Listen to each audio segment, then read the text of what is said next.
ಅಥವಾ ಇನ್ನು ನೀರ್ನೆಲ್ಲ ಈಸ್ತಾ ಇದ್ದಾನ. ಡೋಂಟ್ ವರಿ ಬೇಬಿ, ಈ ಸಮದ್ದು ಕಂಡ್ಬಿಟ್ರೆ ಕಲ್ಲು ಹೊಡಿದಾನೆ, ಹಣ್ಣು ಹೆಣ್ಣು ಕಳಿಸ್ಕೊಂಡು ನನ್ನ ಕಾಲಡಿಗೆ ಬೀಳುತ್ತವೆ. Hi friends, welcome to 1S5 Kannada. Friends, ಈ ವಿಡಿಯೋದಲ್ಲಿ ಕಂಚಿನ ಕಂಠದ ಗಂಧದ ಗುಡಿಯ ಗಟ್ಟಿ ಧ್ವನಿಯಾದಂಥ ಸುಂದರ್ ಕೃಷ್ಣ ಅರಸ್, ನಮ್ಮ ನೆಚ್ಚಿನ ಕನ್ನಡದ ಹಳೆಯ ನಟನಾದಂಥ ಸುಂದರ್ ಕೃಷ್ಣ ಅವರ ಒಂದು ಜೀವನ ಚರಿತ್ರೆ ಅವ್ರ ಲೈಫ್ ಸ್ಟೋರಿ ಬಗ್ಗೆ ಈ ವಿಡಿಯೋದಲ್ಲಿ ಕಂಪ್ಲೀಟ್ ಆಗಿ ತಿಳಿದುಕೊಳ್ಳೋಣ. ಕನ್ನಡ ಚಿತ್ರರಂಗವು ಹಲವಾರು ಪ್ರತಿಭಾವಂತ ಕಲಾವಿದರನ್ನು ಕಂಡಿದೆ.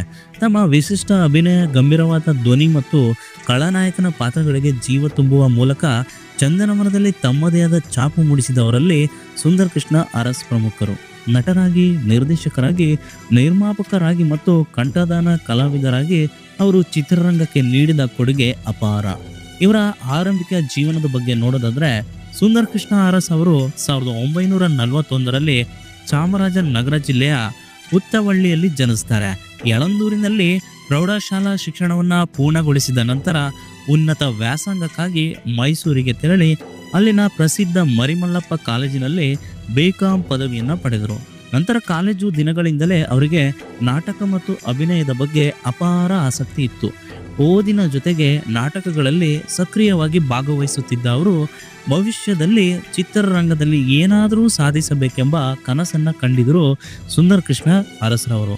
ಇನ್ನು ಚಿತ್ರರಂಗಕ್ಕೆ ಹೇಗೆ ಪಾದಾರ್ಪಣೆ ಮಾಡಿದ್ರು ಅನ್ನೋದನ್ನು ನೋಡೋದಾದ್ರೆ, ಪದವಿ ಮುಗಿದ ನಂತರ ತಮ್ಮ ಕನಸನ್ನು ನನಸಾಗಿಸಲು ಸುಂದರ್ ಕೃಷ್ಣ ಅರಸ್ ಅವರು ಚಿತ್ರರಂಗದತ್ತ ಹೆಜ್ಜೆಯನ್ನು ಹಾಕ್ತಾರೆ. ಆರಂಭದಲ್ಲಿ ಅವರು ನೇರವಾಗಿ ನಟನೆಗೆ ಇಳಿಯಲಿಲ್ಲ. ಬದಲಾಗಿ ಕನ್ನಡ ಚಿತ್ರರಂಗದ ಮೇರು ನಿರ್ದೇಶಕರಾದಂಥ ಪುಟ್ಟಣ್ಣ ಕಣಗಾಲರ ಬಳಿ ಸಹಾಯಕ ನಿರ್ದೇಶಕರಾಗಿ ಕೆಲಸಕ್ಕೆ ಸೇರಿಕೊಳ್ತಾರೆ. ಕಪ್ಪು ಬಿಳುಪು, ಗೆಜ್ಜೆ ಪೂಜೆ, ಶರಪಂಜರ, ಸಾಕ್ಷಾತ್ಕಾರದಂತಹ ಶ್ರೇಷ್ಠ ಚಿತ್ರಗಳಿಗೆ ಸಹಾಯಕ ನಿರ್ದೇಶಕರಾಗಿ ಕೆಲಸವನ್ನು ಮಾಡಿ ಚಿತ್ರ ನಿರ್ದೇಶನದ ಸೂಕ್ಷ್ಮಗಳನ್ನು ಕಲಿತಾರೆ. ಈ ಸಮಯದಲ್ಲಿಯೇ ಅವರ ವಿಶಿಷ್ಟವಾದ ಕಂಚಿನ ಕಂಠವು ಚಿತ್ರರಂಗದ ಗಣ್ಯರ ಗಮನ ಸೆಳೆಯುತ್ತದೆ. ಪರಿಣಾಮವಾಗಿ ಅವರು ಕಂಠದಾನ ಕಲಾವಿದರಾಗಿಯೂ ಅಂದರೆ ಡಬ್ಬಿಂಗ್ ಆರ್ಟಿಸ್ಟ್ ಆಗಿಯೂ ಕೆಲವು ಸಿನಿಮಾಗಳಲ್ಲಿ ಕೆಲಸ ಮಾಡಲು ಪ್ರಾರಂಭಿಸಿದರು. ಗಿರೀಶ್ ಕಾರ್ನಾಡರ ಕಾಡು 1973ರಲ್ಲಿ ರಿಲೀಸ್ ಆಗುತ್ತೆ. ಈ ಚಿತ್ರದಲ್ಲಿ ಖ್ಯಾತ ಹಿಂದಿ ನಟ ಅಮರೀಶ್ ಪುರಿ ಅವರ ಪಾತ್ರಕ್ಕೆ ಧ್ವನಿ ನೀಡಿದ್ದು ಮೊಟ್ಟ ಮೊದಲ ಬಾರಿಗೆ ಸುಂದರ್ ಕೃಷ್ಣ ಅರಸ್ರವರೇ. ಇನ್ನು ನಟನಾಗಿ ಯಶಸ್ಸಿನ ಕಡೆ ಪಯಣವನ್ನು ಬೆಳೆಸ್ತಾರೆ. ಸಹಾಯಕ ನಿರ್ದೇಶಕರಾಗಿ ಅನುಭವ ಪಡೆದ ನಂತರ ಅರಸ್ ಅವರು ನಟನೆಯತ್ತ ಮುಖ ಮಾಡಿದರು. ಗಿರೀಶ್ ಕಾರ್ನಾಡರ ನಿರ್ದೇಶನದ ಒಂದಾನೊಂದು ಕಾಲದಲ್ಲಿ 1978ರಲ್ಲಿ ಈ ಚಿತ್ರದಲ್ಲಿ ಪೇರ್ಮಾಡಿ ಪಾತ್ರವು ಅವರ ನಟನ ಜೀವನಕ್ಕೆ ದೊಡ್ಡ ತಿರುವನ್ನು ನೀಡುತ್ತೆ. ಈ ಪಾತ್ರದಲ್ಲಿನ ಅದ್ಭುತ ಅಭಿನಯಕ್ಕಾಗಿ ಅವರಿಗೆ ಕರ್ನಾಟಕ ರಾಜ್ಯ ಚಲನಚಿತ್ರ ಪ್ರಶಸ್ತಿ, ಅತ್ಯುತ್ತಮ ಪೋಷಕ ನಟ ಅಂತ ಒಂದು ಪ್ರಶಸ್ತಿ ಕೂಡ ಲಭಿಸುತ್ತೆ. ನಂತರ ಹಿಂತಿರುಗಿ ನೋಡಿದ್ದೇ ಇಲ್ಲ.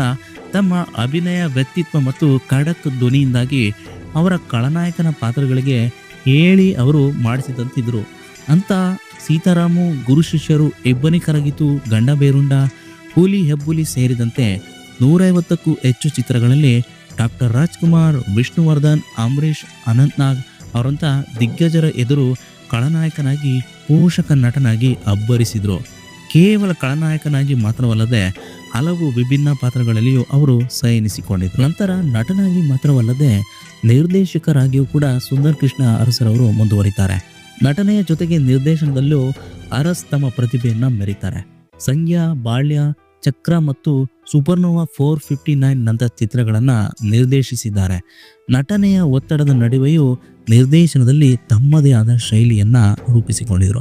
ಇನ್ನು ಇವರ ಕುಟುಂಬ ಮತ್ತು ವೈಯಕ್ತಿಕ ಜೀವನವನ್ನು ನೋಡೋದಾದರೆ, ಸುಂದರ್ ಕೃಷ್ಣ ಅರಸ್ ಅವರ ಸಹೋದರ ಸುರೇಶ್ ಅರಸ್ ದಕ್ಷಿಣ ಭಾರತದ ಖ್ಯಾತ ಚಲನಚಿತ್ರ ಸಂಕಲನಕಾರರು. ಅಣ್ಣನಂತೆ ತಮ್ಮನು ಚಿತ್ರರಂಗದಲ್ಲಿ ದೊಡ್ಡ ಹೆಸರು ಮಾಡಿದ್ದಾರೆ. ಸುಂದರ್ ಕೃಷ್ಣ ಅರಸ್ ಅವರ ಪುತ್ರ ನಾಗೇಂದ್ರ ಅರಸ್ ಕೂಡ ತಂದೆಯ ಹಾದಿಯಲ್ಲಿ ಸಾಗಿ ಸಂಕಲನಕಾರರಾಗಿ ಮತ್ತು ನಿರ್ದೇಶಕರಾಗಿಯೂ ಕನ್ನಡ ಚಿತ್ರರಂಗದಲ್ಲಿ ಸಕ್ರಿಯರಾಗಿದ್ದಾರೆ.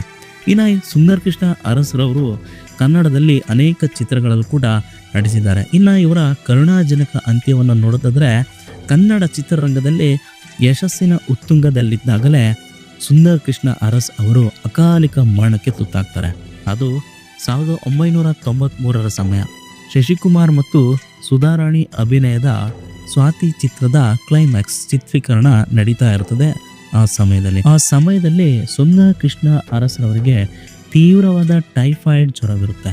ವೈದ್ಯರು ವಿಶ್ರಾಂತಿ ಪಡೆಯಲು ಸೂಚಿಸಿರ್ತಾರೆ. ತಮ್ಮಿಂದ ನಿರ್ಮಾಪಕರಿಗೆ ನಷ್ಟವಾಗಬಾರದು ಎಂಬ ವೃತ್ತಿಪರತೆ ಮತ್ತು ಕಾಳಜಿಯಿಂದ ಅವರು ಜ್ವರವಿದ್ದರೂ ಚಿತ್ರೀಕರಣದಲ್ಲಿ ಭಾಗವಹಿಸ್ತಾರೆ.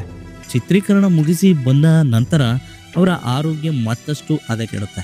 ಆಸ್ಪತ್ರೆಗೆ ದಾಖಲಾದರೂ ಚಿಕಿತ್ಸೆ ಫಲಕಾರಿಯಾಗದೆ ಹೃದಯಾಘಾತ ಮತ್ತು ಪಾರ್ಶ್ವವಾಯುವಿಗೆ ತುತ್ತಾಗಿ ನವೆಂಬರ್ 10, 1993 ತಮ್ಮ 52 ಅಂದರೆ 52ನೇ ವಯಸ್ಸಿನಲ್ಲಿ ಇಹಲೋಕ ತ್ಯಜಿಸ್ತಾರೆ. ಒಬ್ಬ ಪ್ರತಿಭಾವಂತ, ವೃತ್ತಿಪರ ಮತ್ತು ಬದ್ಧತೆಯುಳ್ಳ ಕಲಾವಿದನನ್ನ ಕನ್ನಡ ಚಿತ್ರರಂಗವು ಅಕಾಲಿಕವಾಗಿ ಕಳೆದುಕೊಳ್ಳುತ್ತೆ. ಸುಂದರ್ ಕೃಷ್ಣ ಅರಸ್ ಅವರು ಇಂದು ನಮ್ಮೊಂದಿಗೆ ದೈಹಿಕವಾಗಿ ಇಲ್ಲದಿದ್ದರೂ ತಮ್ಮ ಪಾತ್ರಗಳ ಮೂಲಕ, ತಮ್ಮ ಕಂಚಿನ ಕಂಠದ ಮೂಲಕ ಕನ್ನಡಿಗರ ಮನಸ್ಸಿನಲ್ಲಿ ಸದಾ ಜೀವಂತವಾಗಿದ್ದಾರೆ. ಇನ್ನು ಸುಂದರ್ ಕೃಷ್ಣ ಅರಸರವರು 1978ರಲ್ಲಿ ಮೊದಲ ಬಾರಿಗೆ ಒಂದಾನೊಂದು ಕಾಲದಲ್ಲಿ ಈ ಸಿನಿಮಾದ ಮೂಲಕ ಪಾದಾರ್ಪಣೆಯನ್ನು ಮಾಡ್ತಾರೆ. ಈ ಚಿತ್ರದ ಪೇರ್ಮಾಡಿ ಪಾತ್ರಕ್ಕಾಗಿ ಅವರಿಗೆ ರಾಜ್ಯ ಪ್ರಶಸ್ತಿಯನ್ನು ಕೊಡ್ತಾರೆ. ನಂತರ ಅವರು ಅಂತ, ಸೀತಾರಾಮು, ಗುರು ಶಿಷ್ಯರು, ಇಬ್ಬನಿ ಕರಗಿತು, ಗಂಡ ಬೇರುಂಡ, ಹುಲಿ ಎಬ್ಬುಲಿ, ನಂಜುಂಡಿ ಕಲ್ಯಾಣ, ಇನ್ಸ್ಪೆಕ್ಟರ್ ವಿಕ್ರಮ್, ಹೃದಯ ಆಡಿತು, ಸಂಧ್ಯಾ ಬಾಳ್ಯ, ಅಪರಿಚಿತ, ನಾಗರಹೊಳೆ, ಮೂಗನ ಸೇಡು, ರುಸ್ತುಂ ಜೋಡಿ, ಬ್ಯಾಂಕರ್, ಮಾರ್ಗಯ್ಯ, ಸಂಯುಕ್ತ, ಮೃತ್ಯುಂಜಯ 1990ರವರೆಗೂ ಕೂಡ ಸಿನಿಮಾಗಳಲ್ಲಿ ಆ್ಯಕ್ಟಿವ್ ಆಗ್ತಾರೆ. ನಂತರ 1990ರ ನಂತರ ನಿರ್ದೇಶಕರಾಗಿ ತಮ್ಮನ್ನು ಗುರುತಿಸಿಕೊಳ್ತಾರೆ. ಆನಂತರ ಅವರು ಅಕಾಲಿಕ ಮರಣವನ್ನು ಹೊಂತಾರೆ. ಅಂದರೆ 1993ರಲ್ಲಿ ಅಕಾಲಿಕ ಮರಣವನ್ನು ಹೊಂತಾರೆ.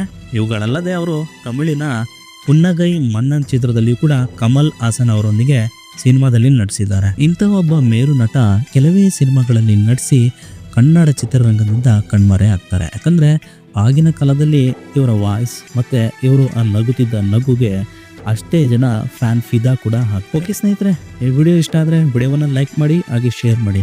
ಹಾಗೆ ನೀವಿನ್ನೂ ಕೂಡ ನಮ್ಮ ಚಾನಲ್ಗೆ ಸಬ್ಸ್ಕ್ರೈಬ್ ಮಾಡಿಲ್ಲ ಅಂದರೆ ಈ ಕೂಡಲೇ ಕೆಳಗಡೆ ಕಾಣುವ ರೆಡ್ ಬಟನ್ ಮೇಲೆ ಕ್ಲಿಕ್ ಮಾಡಿ ಸಬ್ಸ್ಕ್ರೈಬ್ ಮಾಡ್ಕೊಳ್ಳಿ.